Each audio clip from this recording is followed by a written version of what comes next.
Groove Cafe.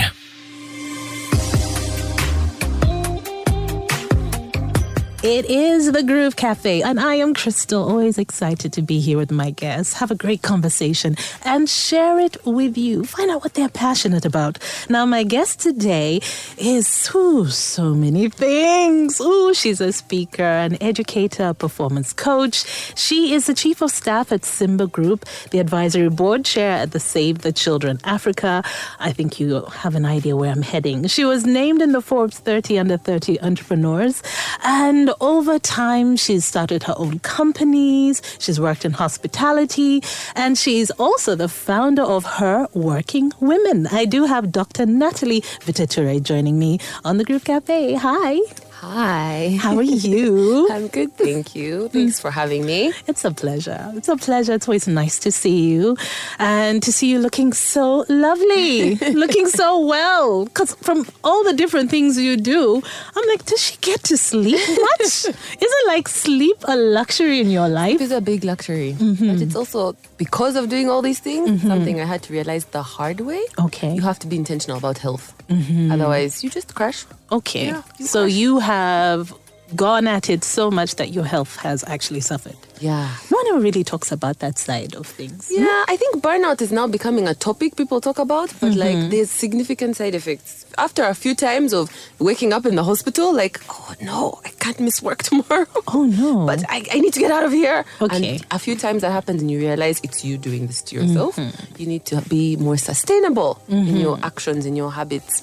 Actually, one of my... So some days would come and you wouldn't eat. You forget to eat completely. I had ulcers when the hotel was opening. And I was like, how did I get ulcers? This was Skies, right? Yes, when Skies was opening. And I went to the doctor at like 2 a.m. because that's when I had time. She's like, do you eat? How many times in a day? I was like, the whole day will pass and you forget completely because you're just going bang, bang, bang, different thing. Until one of my aunts told me, are you a doctor? Will someone die if you leave work at 5?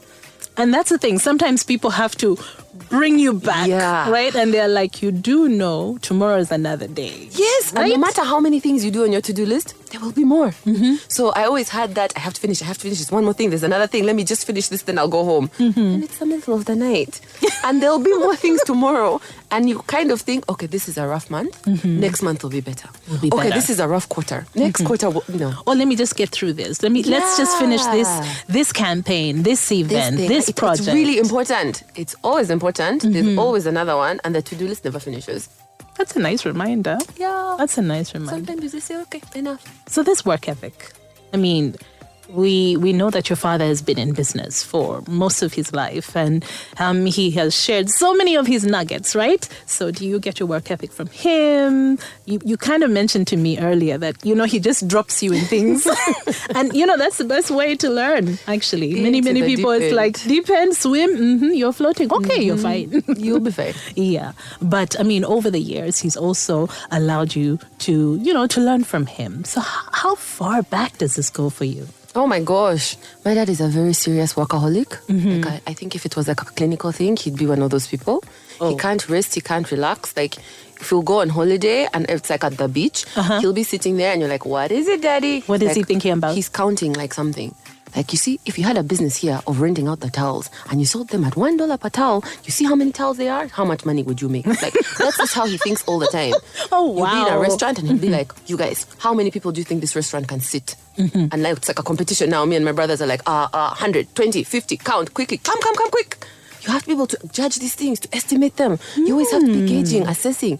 Like criminals who are like always casing the place. That's what we joke to him about. He's always in like business mode. Wherever he is, he's like, how could you make money from this? Is this a good idea? Or like he'll buy something and be like, do you think this is the future? How many units would we be able to sell? Which is the right market? Who is the target audience? So there's so many things. He's always just been like this since we were kids. So he made you like critical thinkers and problem solvers. We're always like thinking about, we've all been in trouble in school for starting businesses at school. Because the school is like, children should not have money. What they're doing is not right. Are they extorting their classmates? I'm sorry. Every single one was it a lollipop? Oops, what were we doing? So many businesses, products or services. Tell me now. We had phone businesses, all of us at some point, because our house has always had cell phones. Like extra ones, old ones, broken ones, new ones. So we always trained cell phones. We had a sandwich business. We had a matchmaking business. One of my brothers used to have toys. Yeah. As in Boy Scouts? A service. You come like and each tell us other? who you like. Then we'll talk to the person. We'll buy like a gift. We'll package the gift with like a note. Lots of different things. Or like, you know those sweets you buy in bulk packs? Now you buy the bulk pack and then you sell the sweets individually. So and you make a profit. Like you make your profit to buy another 2 packs next week. And you have to cut in the driver because he's not supposed to stop at the petrol station taking you to school and back. But you're stopping to buy the sweets. Now. So you give him his cut, then you keep your profit. Okay, well, that makes sense. But it teaches you. So by the time I remember being in uni and I was explaining to my friends about budget, and I'm like, yeah, this is the capex, this is the opex. So when you think about your bus and like your food and your groceries, like that's your opex every day. And they were just looking at me like, what? Like, what is she talking about? To my about? parents, like, I need textbooks, that's capex. Now I need this much money per week, that's opex. Because that's how we grew up. Okay. That's a gift, right? That is, I know you're thinking, okay, he pushes you, right? And that means definitely there are high expectations. And that's a beautiful thing. But it's also a gift that he's handed over to you because now when we look at what you've been able to do, hey, not too bad at all, right? Yeah. When you look at it like with hindsight. When you're in the moment, it's like go, go, go, go, go. When you're in it, in the whirlwind. And it's normal. So I feel like a lot of the time or the work ethic or what I'm thinking, that's just normal to me. Of course, you're doing 5 different things in a day. Yeah, it's much later I realize, no, most people get to do one job and focus at it. One job, and then they're bored out of their minds. Well, some of them. I think I would take some boredom for a while, like just to see what it's like, you know? Really? I'm so what are curious. you like when you're on holiday? Let's be real. What are you like when you're on holiday? Can you just say, phones off, I am good, I can chill, I don't need to check in on anyone? Well, you can't switch your phone off. Let's be serious. Let's Actually, be you know real. the people I'm jealous of? You know people who have out-of-office emails, like the auto email? Yes. So sorry, I'm on leave for the next 10 days. If you need something to this person, I'm always like, mama. I know, every time I say it, I'm like, oh, wow. Oh, I wish I could I'm off. The world will be fine. No. No, it can't happen. I can't do that. I sleep a lot on holiday, which my mom thinks is a waste of money. She's like, you did not come all this way to sleep. You're paying money to be in a hotel to sleep. I'm like, yes. Because in my own life, in my own bed, I don't get a lot of sleep. I am going to sleep. And that's your self-care right there. Yes. That is self-care. I need to sleep.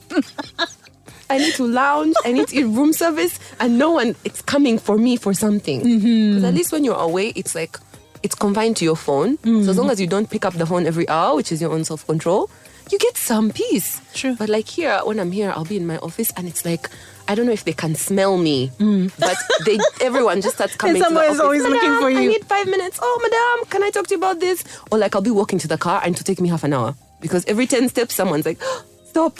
I need to talk to you about this. I don't think people think about that side of things, the reality of other people's expectations of you. Because I asked about your dad, right? And then clearly you set, of course, very high expectations of yourself. But then you have all these people who need your input, your decision-making, all these different things. I mean, we were talking about hospitality, and you were saying when you were running the hotels, before that you were in construction.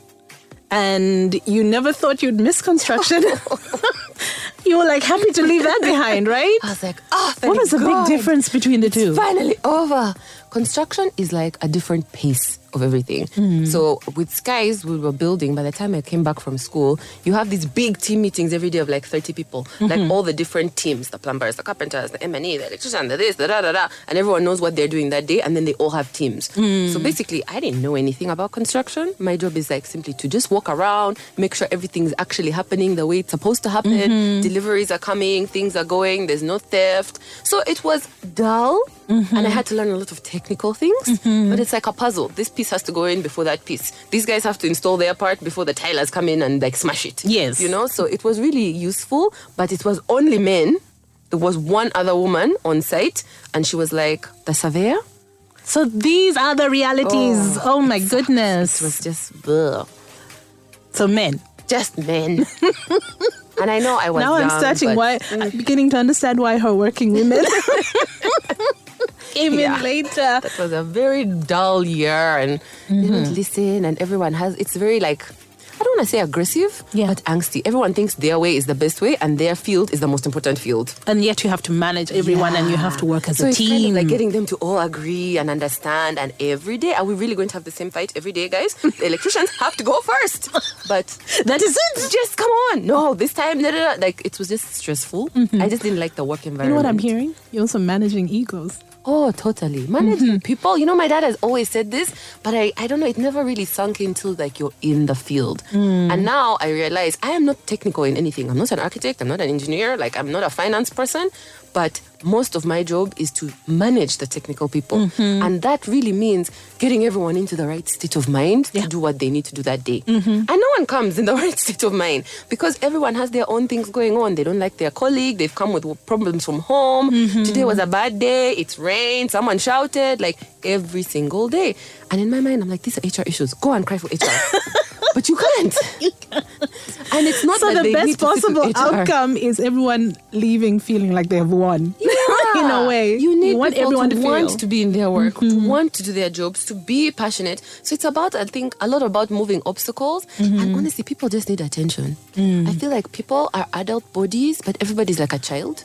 Everyone just needs a mama. You know, like, are you okay? I think you're onto something. Well done. I swear to God, that makes the biggest difference. People just want to be appreciated. Yeah, they just want to be and seen encouraged and valued. So most of the time, it's not that they're having all these problems and they're angsty. It's just that they're stressed, yes, and then they're ignored, and then they put so much work in something and no one responded. Like, they just need to be seen in what they're doing. And that doesn't matter what field you're in, whether you're the senior manager, you're the one who's cleaning up something. It doesn't matter if you're technical or not, or if you're on a team or alone. I think it's that level of attention that someone notices. You're doing a good job. You're doing your best. Yes, this disaster is not your fault.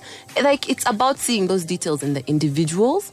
And I think it gets harder the bigger the teams, the bigger the organization. So even now, I can't know everyone's name. And my dad gets on me about this. He's like, why? You should know every single employee. You mean he can remember? He's terrible with names. So if Kimmy calls you a different name, no one's going to say anything. But he likes that personal touch. Because he's the big boss. Yeah, no one is going to say anything. But he's very open door policy in his management style. He gives everyone his phone number.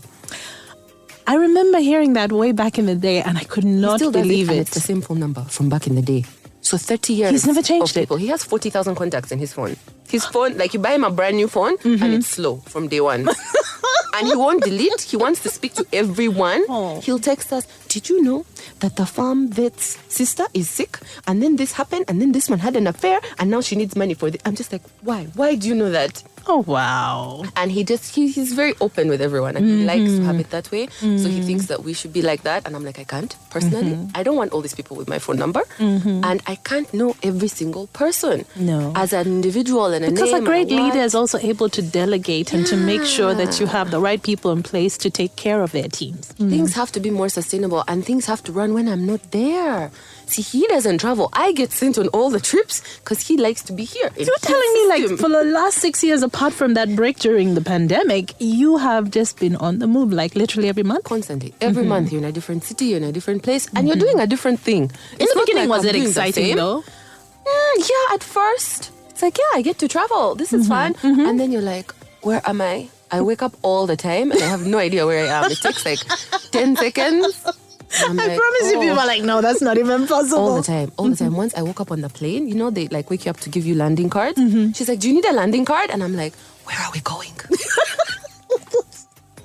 I don't know if I should laugh or cry here, but okay. I was like, I have to slow down, or I have to find a better system. So that's when I started like reading about people who travel a lot. So you sort of get like the hacks, the tips, so that you're physically managing, you're not getting lost in jet lag and time and what. So now I can travel a lot. Okay. But you miss a lot of things, and it's different. I try to make my life as seamless as possible. That's why half the time, it's not like I announce I'm leaving and I announce I'm back. That's I'm like, I think they can smell when I'm at the hotel. They just know she's back. I think there's a network. We're right from the gate. From somewhere. Like, she's back. The guy at the house who texts them like she's arrived. Like, I don't know. This morning I woke up and there's so many messages like, Madam, can I see you? Welcome back. I haven't even been in the office yet. How? Wait, what? I got back yesterday. I'm just like...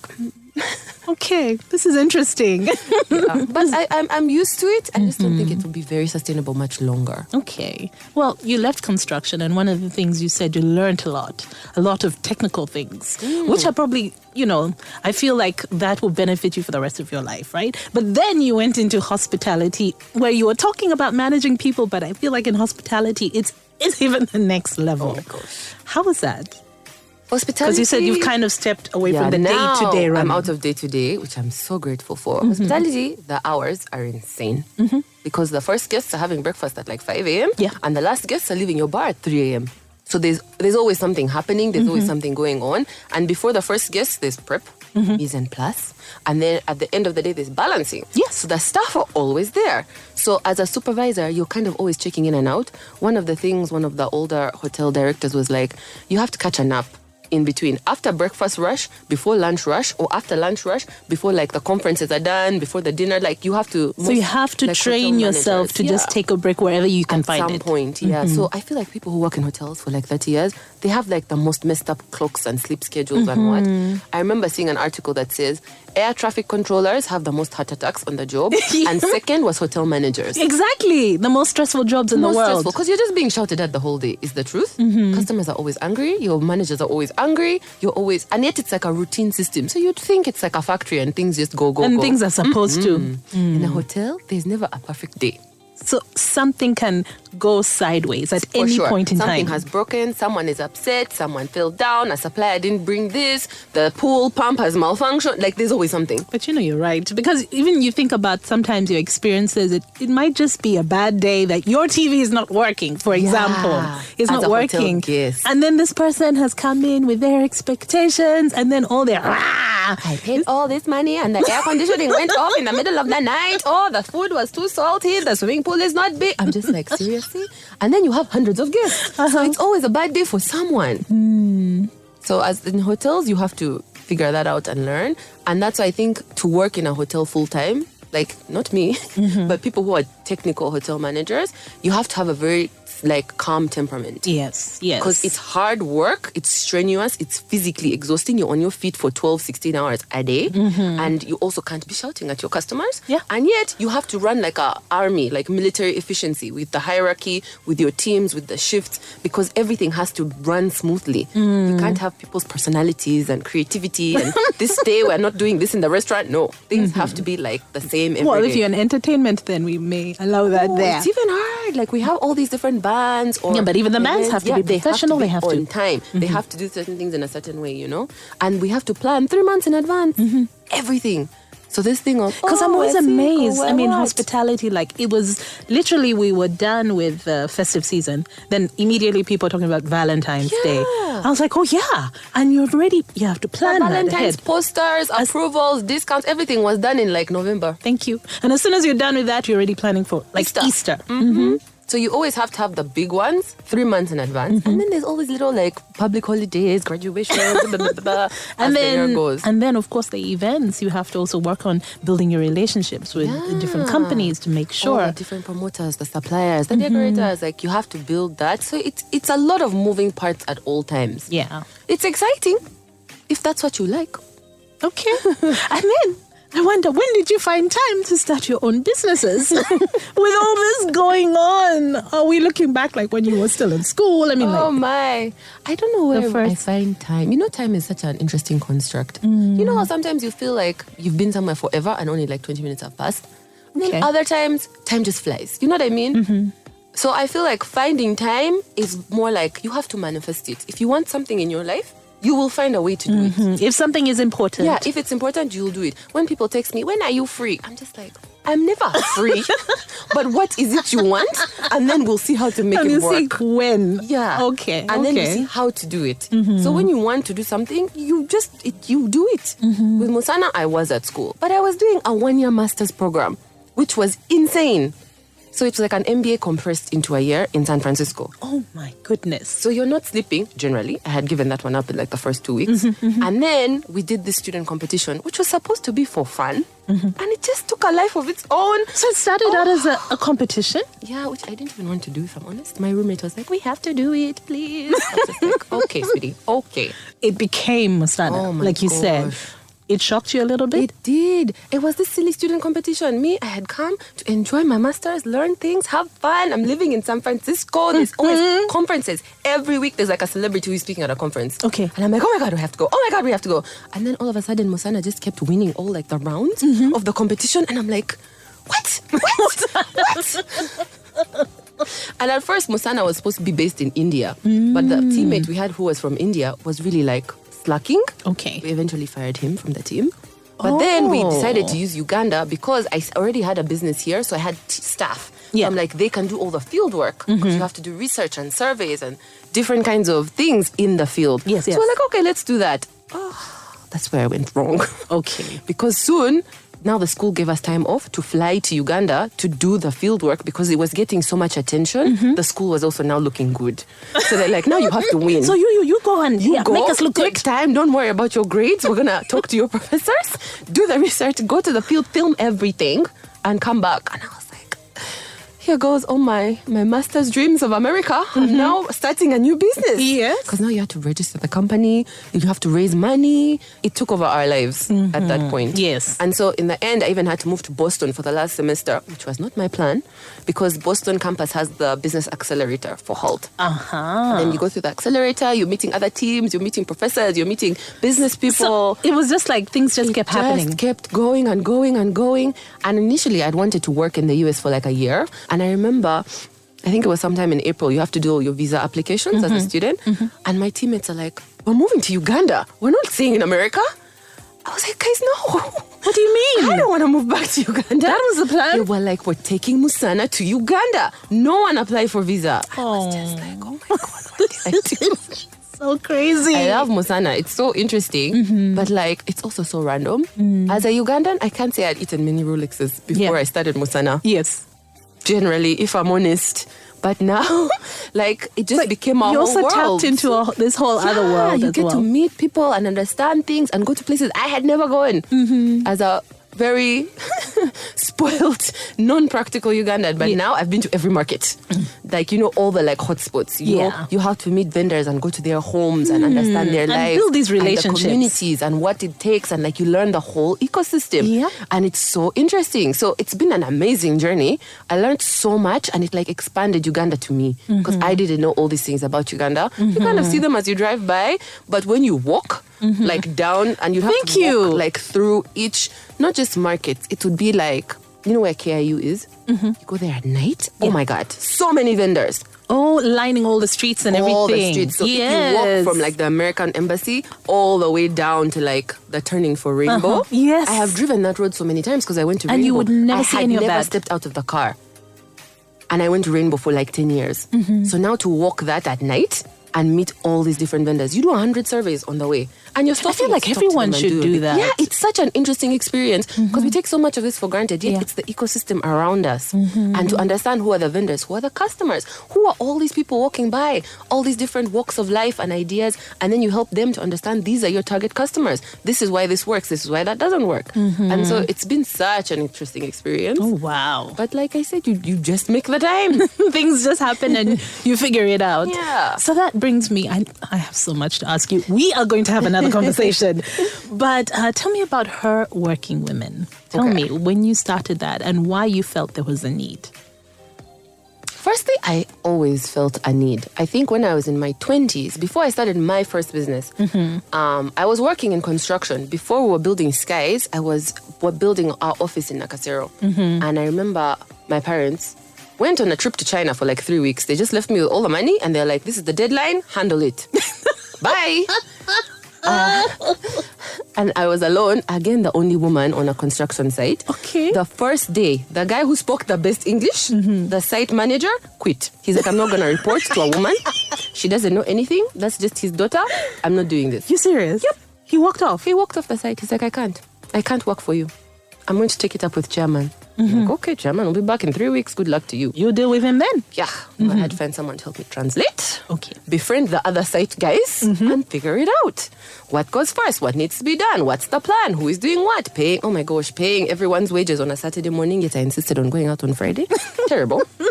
But you do what you gotta do and you learn. And then I realized these challenges I'm having as a woman, my dad has never had. So he doesn't get it. When I'm like, Daddy, they're making fun of me on the site. He's like, what do you mean they're making fun of you? You're the boss, be tough.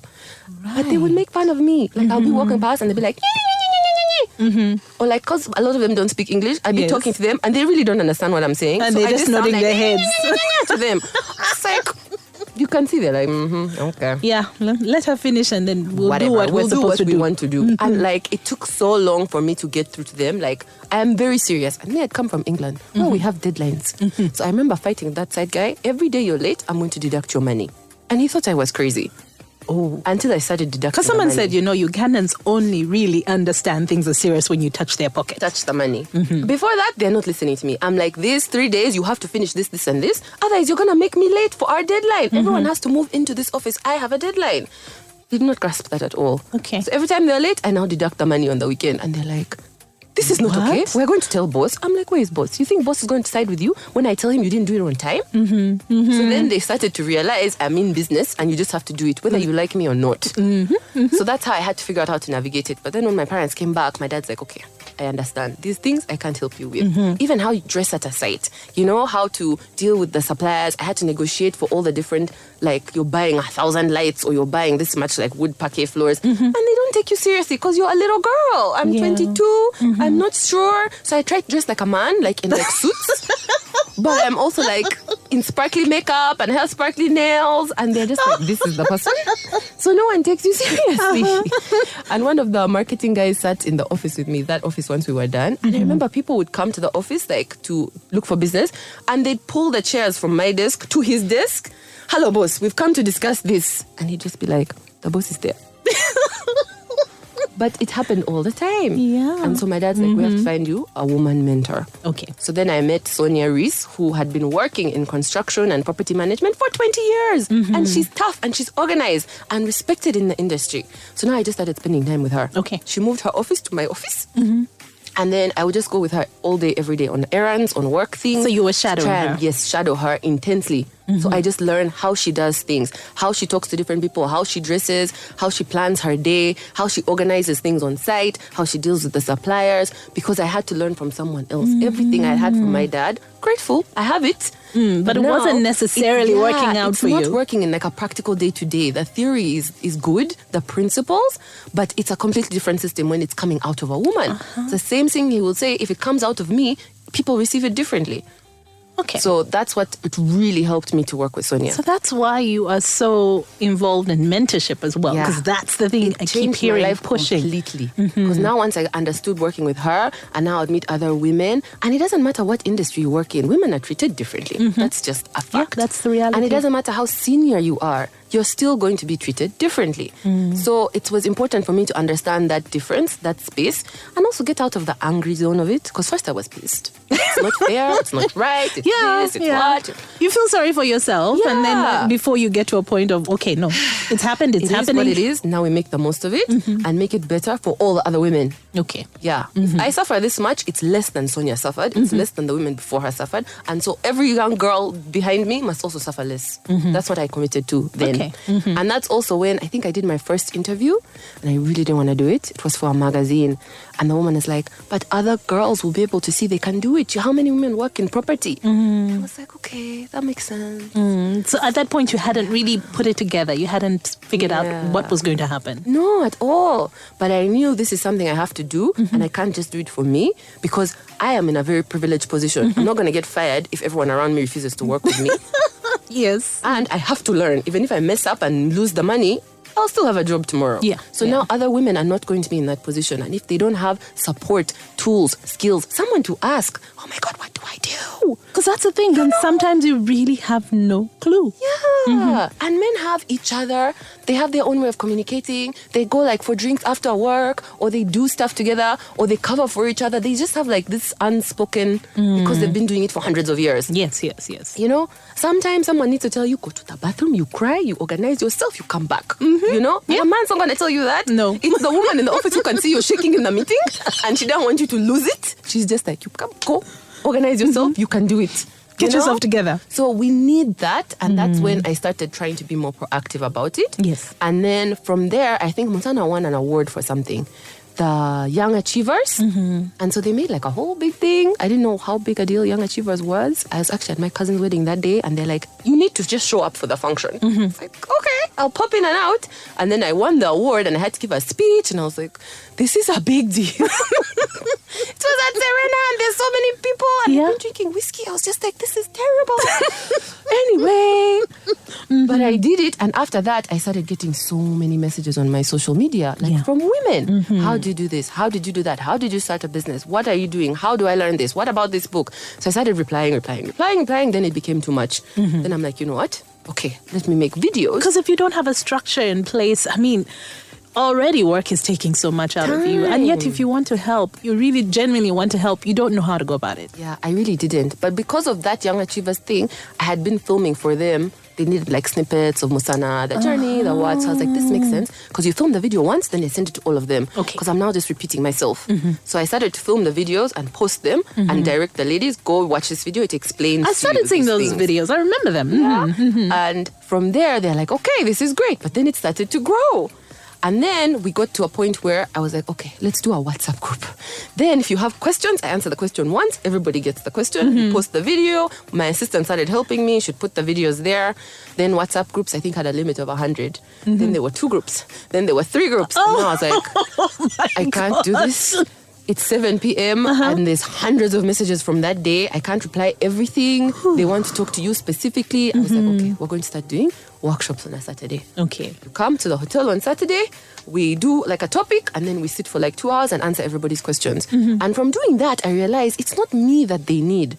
Yes, they need the skill or like whatever topic, goal setting, public speaking. They need each other. Because they'll ask questions and I'm not the one with all the answers. Someone else will be like, oh, this is how I handled it. Oh, this is what I do.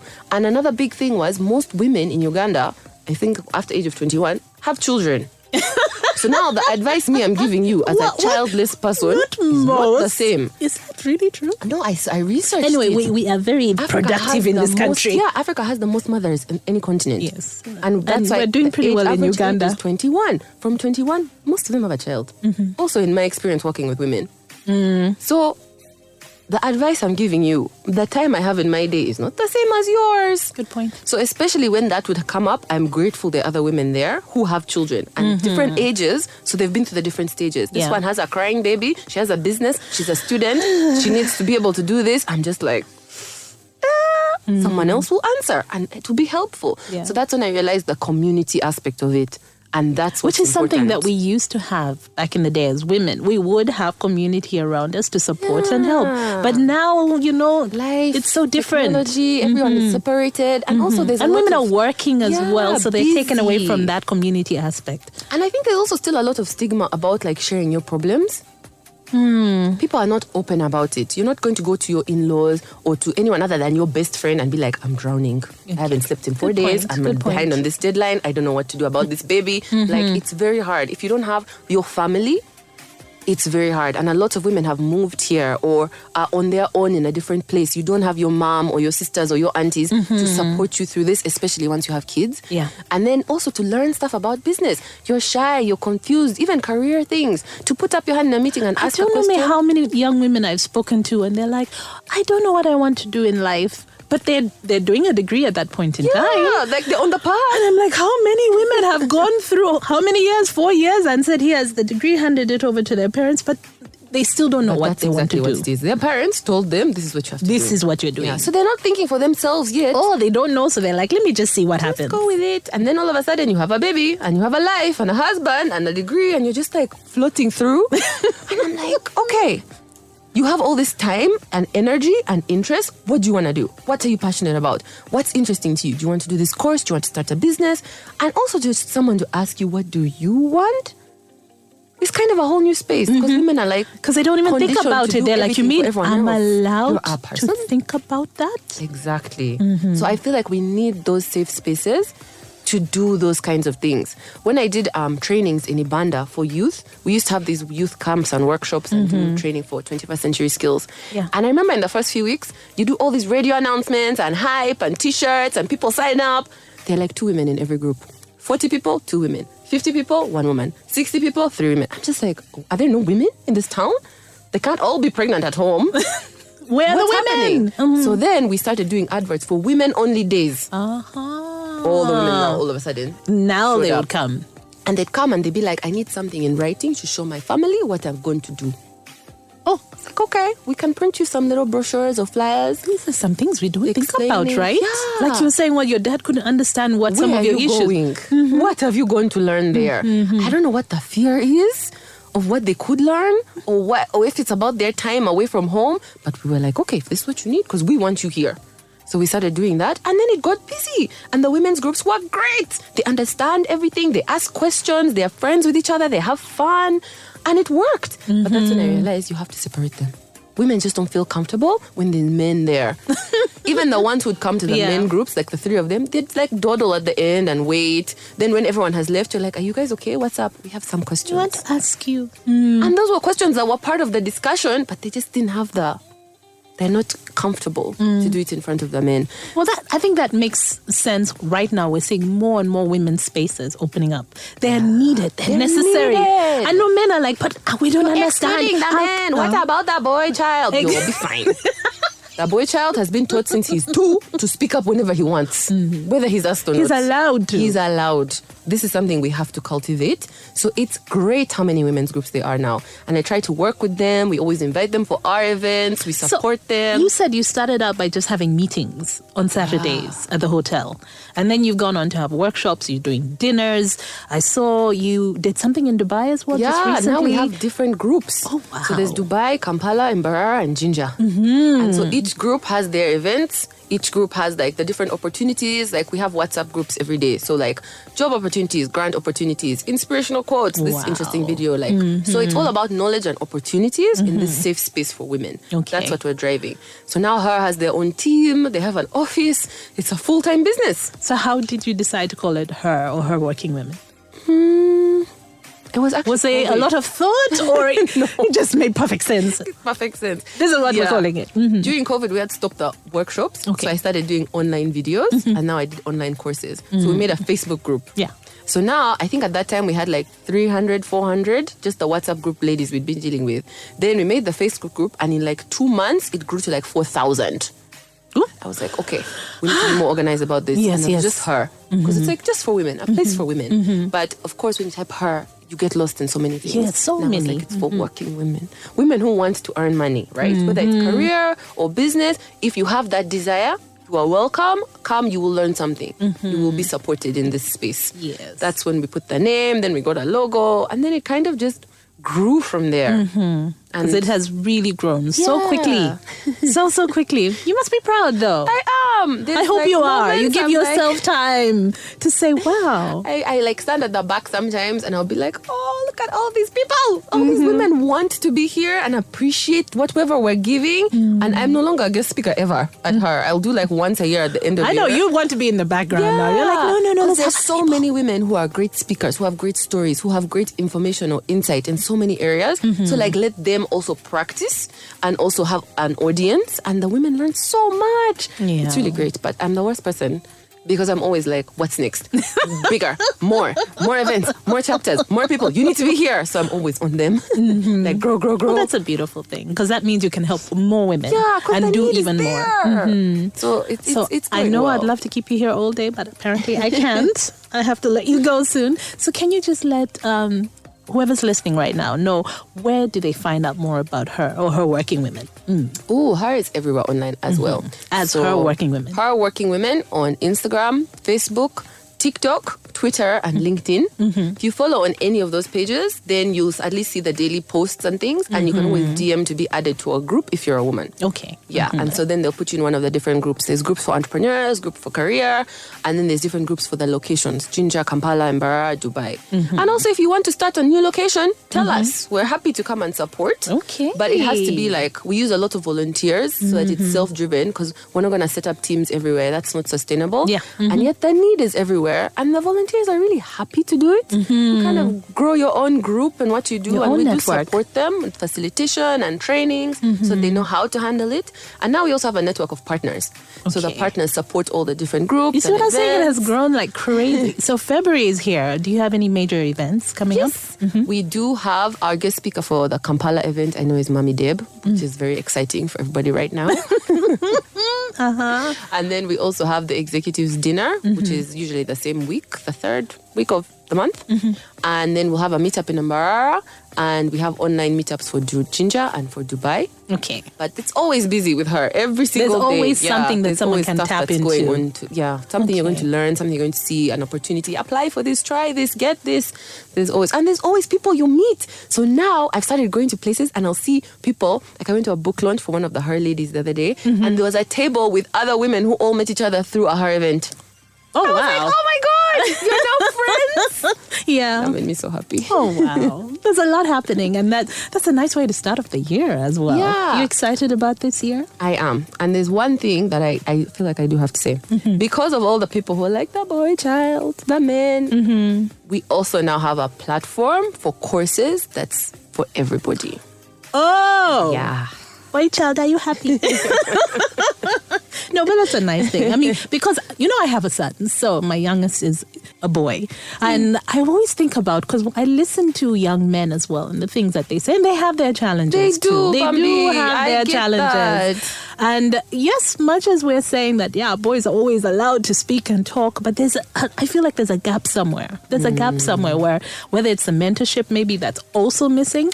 They have a bigger mentorship gap than us, I think, because I was reading this article about how women's revolution has been great, like economic empowerment for women. But no one thought it would happen so fast and so comprehensively. Because really, in the last 2 generations, women have gone from being in the house 90% to being out of the house 90%. Yes, 90%. And working. And that happened so fast, men haven't really had a chance to recalibrate. So the problem I feel like with young men now, if you follow what your father's model was, it can't work. Yeah, your because father's, the women grandfather's. are completely different. Whatever worked on your mother is not going to work on the girls of today. So men have this big gap because very few men have realized the shift and have evolved fast enough. And now those men have to mentor the rest. Yeah. Because it's a big problem. If they listen to the older generation, they're going to be called toxic.